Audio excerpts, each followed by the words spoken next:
Cyber cafe business शुरू करने में आपको क्या-क्या खर्चा होगा, आइए जान लेते हैं। सबसे पहले आपको एक अच्छी सी जगह पे बाज़ार में जहाँ पे लोग ज़्यादा आते हों, वहाँ पे एक शॉप रेंट में लेनी पड़ेगी, जिसका खर्चा 5 से 6,000 रुपये तक किराया होता है। इसके अलावा बिजली का बिल आपका 600 से 800 के बीच में आ सकता है, मगर ये डिपेंड करता है कि आप कहाँ पे रहते हो। अगर आप टायर 1 सिटी में या बड़ी सिटी में रहते हो तो आपका खर्चा ज़्यादा होगा।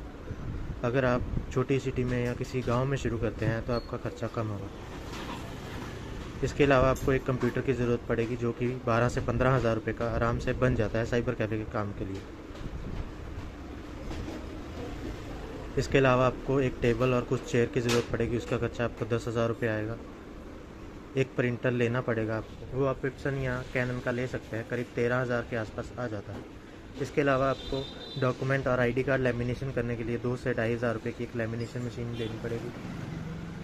उसके अलावा अगर आप आधार कार्ड से पैसे निकालना चाहते हैं या सिम बेचना चाहते हैं तो आपको फिंगरप्रिंट मशीन की भी ज़रूरत पड़ेगी, जो कि आपको L1 मशीन लेनी पड़ेगी,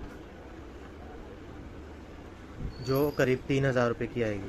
इसके अलावा आपको कुछ A4 sheet, photo paper, passport photo निकालने के लिए, लेमिनेशन पाउच, A4 और आईडी कार्ड के लिए, दोनों के लिए अलग अलग लेने पड़ेंगे। A4 शीट आप शुरू में 1 रिम या 2 रिम ले सकते हैं, जो आपको आराम से 250 के आसपास एक रिम पड़ जाएगा अगर आप लेते हैं। बाद में आप इकट्ठे भी ले सकते हैं, बट शुरू में मेरी सलाह ये है कि आप शुरू में 1 या 2 रिम ही रखें। इसका खर्चा आपको करीब सारा कुछ मिला के 850 से 1,000 रुपये तक पड़ेगा। इसके अलावा और छोटा मोटा स्टेशनरी जैसे पेन हो गया, स्टेपलर हो गया, कटर हो गया, कैंची हो गया, ये सब मिला के करीब 500 रुपये का बाकी स्टेशनरी भी आ जाएगा।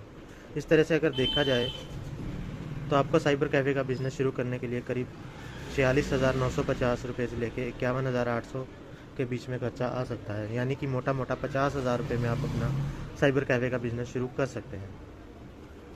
अगर आप अगर आप अगर आप ये जानना चाहते हैं कि साइबर कैफ़े से आप कौन कौन से काम आसानी से कर सकते हैं बैठे बैठे, बिना किसी आईडी लिए या बिना किसी CSC की आईडी लिए या कुछ और आईडी लिए, तो आप कमेंट करिए, मैं उस पर भी एक वीडियो बना दूँगा।